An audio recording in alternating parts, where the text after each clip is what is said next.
Livro Avivamento à Maneira de Deus, de David Wilkerson, capítulo 3, O Fogo Ardente do Espírito. Em Jeremias 19, Deus dá ao profeta uma palavra dirigida a Israel. A seguir, envia-o ao templo para profetizar. Jeremias diz essas palavras: Assim diz o Senhor dos Exércitos, o Deus de Israel: Eis que trarei sobre esta cidade e sobre todas as suas vilas todo o mal que pronunciei contra ela, porque endureceram a sua cerviz para não ouvirem as minhas palavras. Jeremias 19:15. Pazur era o presidente do templo na época e ficou enraivecido com as palavras de Jeremias. Imediatamente se enfureceu atacando o profeta e convocou os serviçais para prenderem-no num tronco, tora de madeira. Eles o colocariam à porta da cidade, onde seria humilhado para ser visto por todos. O tronco era um instrumento de tortura e Jeremias sofreria dor constante 24 horas inteiras. Primeiro, sua cabeça era aferroalhada e presa. A seguir, o corpo era entortado com os braços presos em transversal. Ele teria de permanecer nessa posição torturante por um dia e uma noite. Que cena terrível! Lembre-se, Jeremias era um profeta ungido do Senhor. Ele sabia, desde a juventude, que fora chamado para falar a palavra de Deus ao povo escolhido. Mas agora estava amarrado e sendo torturado por estar fazendo exatamente isto. Mesmo assim, apesar do sofrimento, Jeremias nunca duvidou do seu chamado. Ele conhecia a palavra que havia recebido de Deus e havia sido assim desde o início do seu ministério. O próprio Senhor havia testificado quanto ao seu relacionamento com Jeremias. Antes que eu te formasse no ventre materno, eu te conheci, e antes que saísses da madre, te consagrei e te constituí profeta às nações. Jeremias 1:5. Deus basicamente estava dizendo: eu te conheci antes de a terra ser formada, Jeremias. Desde então, eu tinha um plano para a tua vida e te criei para pregar a minha palavra. No começo, Jeremias respondeu: Ah, Senhor Deus, eis que não sei falar, porque não passo de uma criança. Mas Deus respondeu: Não diga, não passo de uma criança. Em outras palavras, eu te chamei, Jeremias, então não diga que não és capaz. E o Senhor acrescenta: A todos a quem eu te enviar, irás, e tudo quanto eu te mandar, falarás. Não temas diante deles, porque eu sou contigo para te livrar. Jeremias 1:7-8. Nesse ponto, Jeremias nos diz: Estendeu o Senhor a mão, tocou-me na boca e disse-me: Eis que ponho na tua boca as minhas palavras. Jeremias 1:9.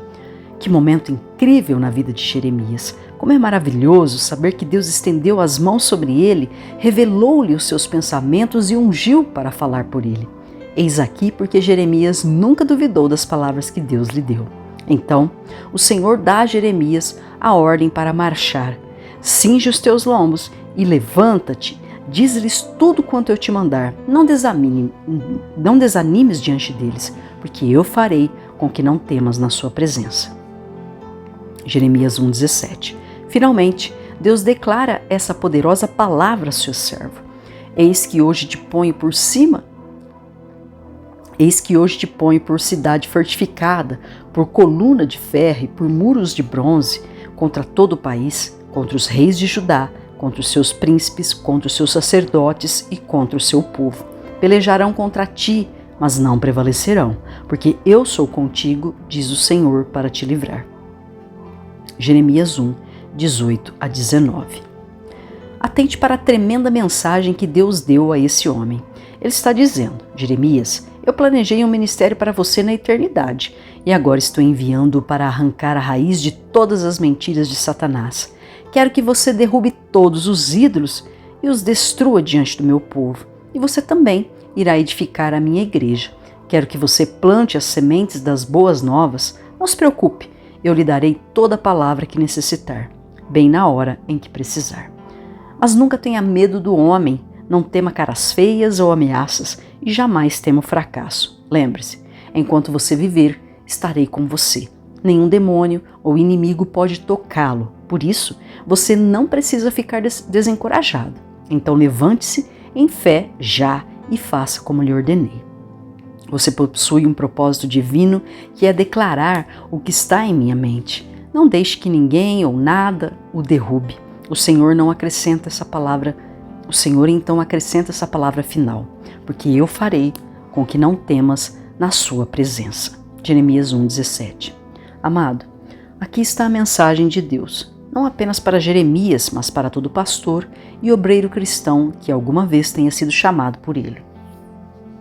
Ele está nos dizendo: não deixe que ninguém o derrube, não há razão para você desesperar, não há motivo para que fique confuso diante dos homens. Eu disse-lhe que estou contigo, disse que você é uma fortaleza inexpugnável, então não há razão para esgotamento, não há razão para desistir. Se você não crer no que lhe disse, se duvidar da minha fidelidade para consigo, então não há como evitar que você se apague. Você acabará amargo, abatido e irá desistir, e será perturbado por todo aquele que se opuser a você. Mas isso será porque não confio em minha palavra para consigo.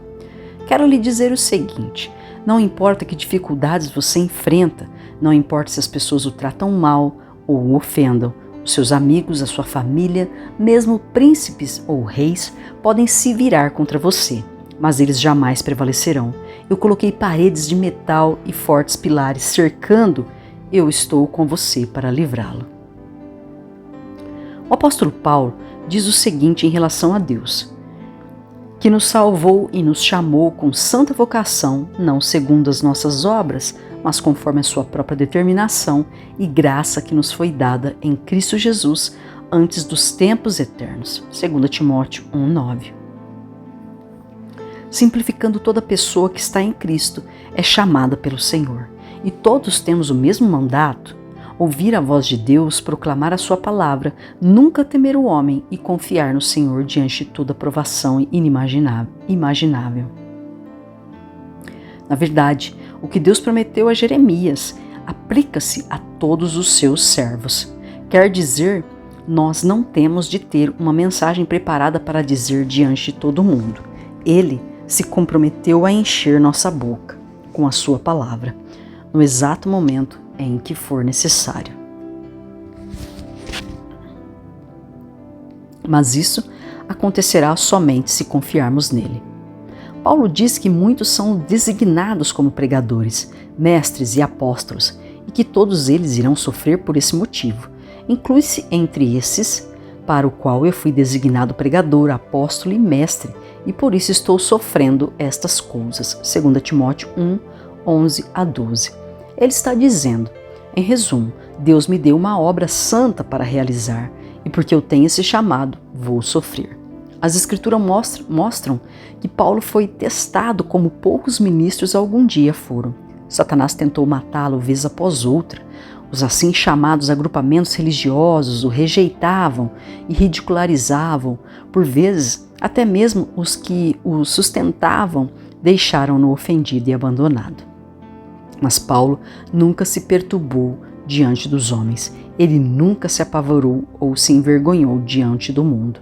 E Paulo nunca se apagou. Mas Paulo nunca se perturbou diante dos homens. Ele nunca se apavorou ou se envergonhou diante do mundo. E Paulo nunca se apagou. A cada ocasião, ele tinha uma palavra ungida para falar de Deus, sempre que necessário. O fato é o seguinte: Paulo simplesmente nunca seria abalado. Ele jamais perdeu a confiança no Senhor. Antes, testifica: sei em quem tenho crido e estou certo de que Ele é poderoso para guardar o meu depósito até aquele dia. 2 Timóteo 1,12. Em termos simples, eu compromissei a minha vida inteira à fidelidade do Senhor. Vivo ou morto sou dele. E insiste com o jovem Timóteo para que faça o mesmo. Mantenha o padrão das sãs palavras que de mim ouvistes com fé e com o amor que está em Cristo Jesus. Na semana passada, dei o mesmo conselho a um pastor. Ele havia acabado de entregar a igreja, sentiu que havia falhado por não ter tido conversões e nem levado seu povo à maturidade como crentes. A A sua esposa sofria vendo o marido caindo num desespero tão grande. Ela disse: ele é um homem de Deus, dedicado, que ora fielmente pelo povo, mas ficou desencorajado porque não estava gerando filhos espirituais. Ele prega com unção, mas as pessoas simplesmente não queriam ouvir. Ele achou que nada restava senão desistir.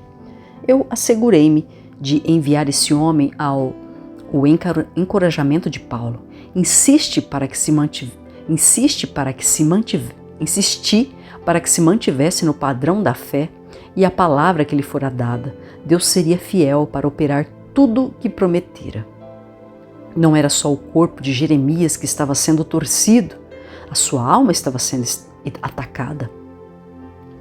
Foi uma noite negra e torturante para esse homem consagrado e dedicado. Finalmente, após 24 horas de dor e humilhação, Jeremias foi solto.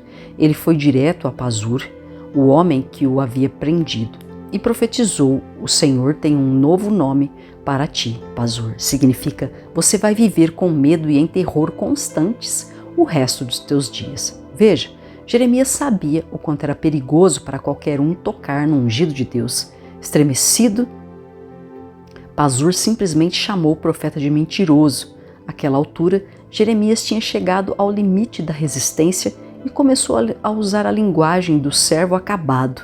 Iludiste-me, ó Senhor, iludido fiquei, mais forte fostes do que eu e prevalecestes. Sirvo de escárnio todo dia para um deles, zomba de mim. Cada um deles zomba de mim. Jeremias 27. A palavra em hebraico para iludiste aqui quer dizer me abri. Jeremias estava dizendo, basicamente: Senhor, tu me expusestes a uma grande ilusão. Eu acabei como um ministro totalmente enganado. Não podemos adoçar a pílula quanto ao que Jeremias está acusando Deus de fazer. Ele está querendo dizer: Senhor, chamaste para pregar a tua palavra, mandaste-me profetizar, derrubar e edificar, puseste uma palavra dura e difícil em minha boca. Mas então, quando a proferi, tu me abandonastes. Mas não entendo. Eu te obedeci, Senhor, fui fiel, não pequei contra ti. Na verdade, pus a minha cabeça a prêmio por ti. E o que ganhei? Desilusão, engano, abandono e ofensa. Tente imaginar o que passou pela cabeça deste homem durante aquelas 24 horas de tortura. Preguei misericórdia a todas essas pessoas que estão passando. Mas agora, a única coisa que fazem é me agredir. Senhor, falei a eles como teu oráculo. Supliquei-lhes que tornassem para ti. Disse-lhes que tu os curarias e os abençoarias, mas eles voltaram-se contra mim com toda a maldade. Chorei por esses homens e por essas mulheres durante dias. O meu coração se partiu por causa deles. Cheguei a sofrer por seus pecados. O meu interior moveu-se de compaixão por eles. Eles ridicularizaram-me todo dia. Deus, tu puseste-me no inferno vivo. A própria palavra que tu me destes tornou-se repreensão para mim. Você pode se perguntar: Deus prometeu que Jeremias nunca seria envergonhado. Mas não é isso que está acontecendo aqui? Eu asseguro-lhe, o servo de Deus não foi exposto à vergonha. Pelo contrário, o Senhor estava operando algo poderoso na terra, e isso só seria revelado ao tempo dele. Ele iria mostrar à nação que Jeremias não foi envergonhado diante de homem algum. Pelo contrário, Jeremias seria um testemunho, e isso permaneceria assim pelos séculos. O ministro escreveu-me: sinto-me derrotado. Eu era fiel em fazer tudo que Deus me mandava, mas quando dei um passo a mais na fé, ele deixou-me lá exposto. Tenho um jovem amigo missionário que acabou de deixar o seu posto. Ele ingressou no ministério com grande expectativa, mas agora está abandonando arrasado. Ele carregava uma tremenda preocupação pelas almas e batalhava com diligência, mas após vários anos, ele ainda não tinha visto resultados significativos. Ele nunca foi aceito pelas pessoas em cujo meio trabalhava. Os seus filhos eram agredidos pelas crianças do local e a esposa ficou cansada e sem coragem. Esse homem ama profundamente o Senhor. É um precioso servo de Deus, mas finalmente não aguentou mais. E disse-me: irmão David, Sinto-me um fracasso. Eu tinha tanta esperança, mas nada daquilo ocorreu. Cada ano, um número crescente de missionários passam pela mesma coisa. Vão ficando sem coragem, desistindo e voltando para casa. Eles podem não falar de maneira tão precipitada como Jeremias, acusando Deus de enganá-los, mas lá no fundo carregam amargura contra o Senhor. Acham que ele os guiou a uma certa direção, mas após isso os desapontou. Um outro precioso missionário escreveu ao nosso ministério em relação a deixar o seu posto. Ele explica: eu senti-me como se Deus tivesse me levado a um deserto e me deixado lá sozinho. Ele expôs-me aos inimigos, abandonou-me, deixei o ministério totalmente arrasado e falhei tremendamente. Nesse teste devastador, tornei-me amargo. Agora vejo qual foi o meu problema. Não aprofundei raízes de confiança durante a provação. Quando as lutas chegaram, não me apropriei daquilo que eu conhecia quanto à palavra de Deus e a sua fidelidade. Esqueci-me de sua promessa. Não te deixarei, nem te desampararei. Eu pessoalmente sei o que é passar por esse tipo de provação.